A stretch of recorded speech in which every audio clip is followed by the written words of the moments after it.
అరాచక పాలనకు స్వస్తి పలికి సంవత్సర కాలం అయిందని, ఈ సంవత్సర కాలంలో కూటమి ప్రభుత్వానికి ఓటేసిన ప్రజలకు అభివృద్ధి సంక్షేమం జరుగుతుందని జనసేన సీనియర్ నాయకులు డాక్టర్ బొండా సూర్యారావు అన్నారు.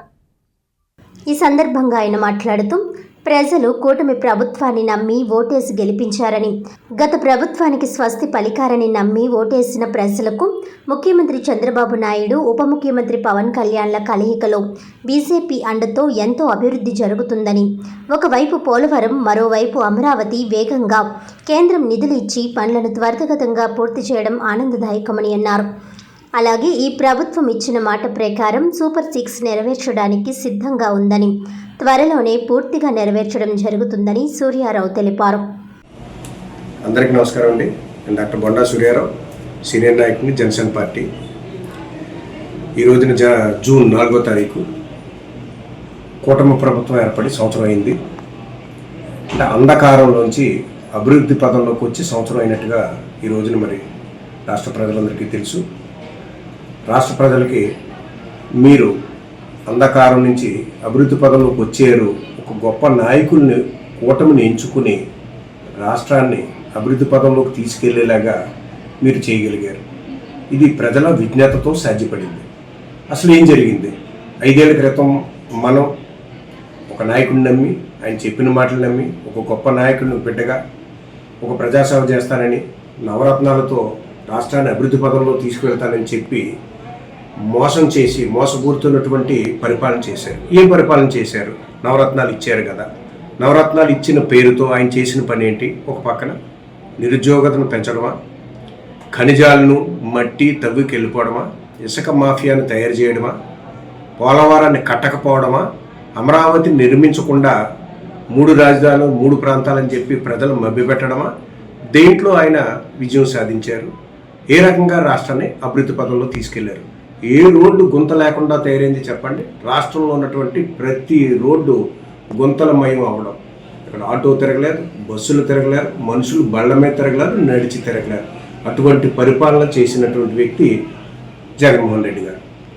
మరి ఆయన అంటా ఉన్నారు ఈరోజు వెన్నుపోటు దినం. వెన్నుపోటు దినం ఈరోజు ఆయనకి ప్రజలు వెన్నుపోటు కూర్చారని చెప్తున్నారా? నాకు తిరిగి అడుగుతాను. మరి 151 సీట్లు ఇచ్చినప్పుడు మీరు చేసిన అభివృద్ధి ఏంటి? రాష్ట్రం ఎక్కడికి వెళ్ళింది? అధోగతి పాలవలేదా? అభివృద్ధికి దూరంగా ఉండిపోలేదా? మీరు చెప్పండి జగన్మోహన్ రెడ్డి గారు. ఈ రోజున మీరు అంటా ఉన్నారు వెన్నుపోటు దినం. ఏ రకంగా వెన్నుపోటు దినం అవుతుంది? మీ నాయకులు, మీరు తీసుకొచ్చిన నాయకులు కానీ, మీ మంత్రులు మాట్లాడిన విధానాలు కానీ ఈ సంవత్సరంలో ఏ మంత్రి అయినా మీ మంత్రుల్లా మాట్లాడారా చెప్పండి. మీ మంత్రులు ఎవరెవరో మీకు తెలుసు, ఏ రకంగా మాట్లాడారో తెలుసు. వారి వాగ్దాటి ఏంటి, వారి నోట వంట వచ్చే మంచి మాటలేంటో కూడా మీకే తెలుసు. పేరు నాని గారు, అంబటి రాంబాబు గారు, రోజా గారు, ఇంకా చాలామంది నాయకులు ఉన్నారు. వీరొక్కరే కాదు, చాలామంది నాయకులు. వీళ్ళను చూసి కింద స్థాయిలో నాయకులు కూడా ఆ రకంగానే తయారయ్యారు. పోనీ ఈ సంవత్సరం పాటు మీరు ఏ కార్యక్రమాలకు మీరు వచ్చి రాష్ట్రంలో ఏమాత్రం అభివృద్ధికి అడ్డు అవుతుంది, అభివృద్ధికి మంచి జరగట్లేదని మీరు ఏ కార్యక్రమాలకు వచ్చారు? మీరు వచ్చిన కార్యక్రమాలు అంటే చెప్పమంటారా? గంజాయి బ్యాచ్ వాళ్ళు కొట్టారు, పోలీసులు కొట్టారు అని చెప్పేసి వారికి మద్దతుగా వెళ్ళడానికి పనులు చేశారే తప్ప, అవి చేసుకుని బెంగళూరు వెళ్ళిపోయారు తప్ప, మీరు రాష్ట్రానికి మీరు ఏం చేయగలిగారండి? మీరు మీకు పరిపాలనించిన సమయంలో 151 సీట్లు ఇచ్చిన పరిపాలనించిన సమయంలో మేలు చేయకపోగా దీన్ని వెన్నుపోటు దినంగా మీరు చిత్రీకరించాలని ప్రయత్నం చేయడం, మరోసారి ప్రజలను మభ్యపెట్టడం అని చెప్పేసి మీకు తెలియజేయడం జరుగుతుంది. ఇది పక్కన పెడితే సరే, ఈ సంవత్సరం పాటు అయ్యింది. కూటమి ప్రభుత్వం, ఎన్డీఏ ప్రభుత్వం వచ్చి సాధించిన విజయాలేంటి అని మనం ఆలోచిస్తే మీకు తెలుసు. మీరు ఎంచుకున్న ముఖ్యమంత్రి ఎంతో అనుభవజ్ఞుడు చంద్రబాబు నాయుడు గారు.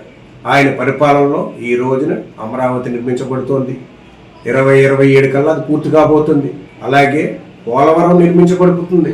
అది కూడా 2027 సంవత్సరం చివరాఖరి కల్లా పూర్తయ్యేలాగా ప్రణాళికలు జరుగుతూ ఉన్నాయి. ఈ రోజున ఎడమకాలం నుంచి తూర్పుగోదావరి, విశాఖపట్నం వరకు కూడా నీరు, సాగునీరు, తాగునీరు అందే విధానంగా ఆయన ప్రయత్నం చేస్తూ ఉన్నారు. ఇది కదండి అభివృద్ధి అంటేనే. గోతులు ఎక్కడ ఉన్నాయి చెప్పండి? రోడ్లలో 5 ఏళ్ల పాటు ఉన్న గోతులు ఈ రోజున ఎక్కడ పోయాయని చెప్పండి? కొత్త ప్రాజెక్టులు వస్తున్నాయి, నేషనల్ ప్రాజెక్టులు వస్తున్నాయి, ఏంటంటే ఫ్యాక్టరీస్ వస్తున్నాయి. ఇన్ని రకాల అభివృద్ధి చేస్తూ ఉన్నటువంటి చంద్రబాబు నాయుడు గారి ముందు మీరు ఎక్కడ సరిపోతారు చెప్పండి? ఆయన ముఖ్యమంత్రి, మీరు ముఖ్యమంత్రి చేశారు. ఆయన స్థాయి మీకు ఎప్పటికీ రాదు. అలాగే ఉప ముఖ్యమంత్రి పవన్ కళ్యాణ్ గారు, అటువంటి రాజకీయ నాయకుడు ఈ రాష్ట్రానికి కాదు దేశానికి కావాలన్నట్టుగా ఏ సర్వే నిర్వర్తించినా సరే ఆయన పేరే ముందు వస్తుంది. మరి వీళ్ళిద్దరికీ గురువు ఎవరు?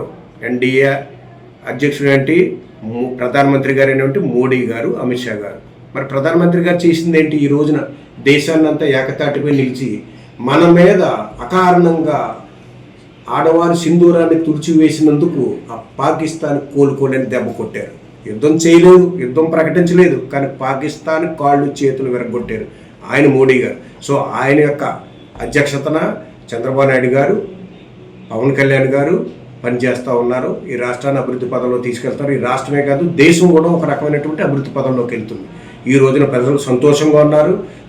సంతోషంగా ఉండి సంవత్సరం ఎప్పుడు గడిచిపోయిందో కూడా తెలియనంత ఆనందంగా గడిచిపోయింది.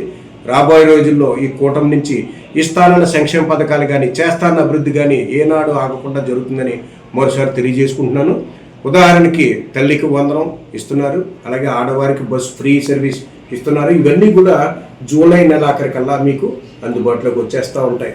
ఈ రకంగా చంద్రబాబు నాయుడు గారి యొక్క సుదీర్ఘ పరిపాలనా దీక్షతోటి దృష్టితోటి చేస్తున్నటువంటి వ్యక్తికి మీరు సపోర్ట్గా నిలబడండి. నిజంగా తప్పు చేస్తే తప్పుని ఖండించడానికి రండి తప్ప గంజాయి ముఠాలకో, దుర్మార్గులకో, రౌడీలకో, ఫ్యాక్షనిస్టులకో మీరు మద్దతు ఇవ్వడానికి చేయడానికి రావద్దని చెప్పి ప్రజల తరపున మా మనవి. అలాగే ఇంకా చెప్పాలి అంటే ఈ చంద్రబాబు నాయుడు గారు, లోకేష్ గారు, పవన్ కళ్యాణ్ గారు కాకుండా ఇక్కడ ఎమ్మెల్యేలుగా గెలిచినటువంటి కూటమి తరపున గెలిచిన ప్రతి ఎమ్మెల్యే కూడా చాలా ఘనంగా పనిచేస్తూ ఉన్నారు. ఉదాహరణకి నేను కాకినాడ రూరల్కి చెందిన వ్యక్తిని. కాకినాడ రూరల్ ఎమ్మెల్యే అయినటువంటి పంతం నానాజీ గారు 72,000 పైచిలుకుల ఓట్లతో మెజార్టీతో గెలిచాడని, అత్యద్భుతమైన మెజార్టీతో గెలిచారు. ఆయన స్పాట్లోనే నిర్ణయాలు తీసేసుకుంటారు. ఒక వ్యక్తి వస్తే అది అవుతుందా లేదా చెప్పేస్తారు. అవితే అప్పటికప్పటికే అధికారికి చెప్పి తీర్చేస్తారు. ఆయన స్థలాలు ఇప్పించడం విషయాల్లో కానీ, సీసీ రోడ్లు పునర్నిర్మించే విషయాల్లో కానీ, పూడికి తీత కాలువల్లో పూడికి తీసే విషయాల్లో కానీ ఆయన రైతు బాంధవుడుగా ఈ రోజున పేరు ప్రఖ్యాతులు తెచ్చుకున్నారు. 300 పైగా సీసీ రోడ్ల నిర్మాణం జరిగింది. డ్రైన్లు, వాటర్ ట్యాంకులు నిర్మించడం జరిగింది. అడిగిన వారికి అడిగిన కాకుండా ఆయన దగ్గర ఒక అంచెల వ్యవస్థ ఏం లేదు. డైరెక్ట్ ఎమ్మెల్యే నాయకుడు కూడా తీసుకెళ్ళక్కర్లేదు.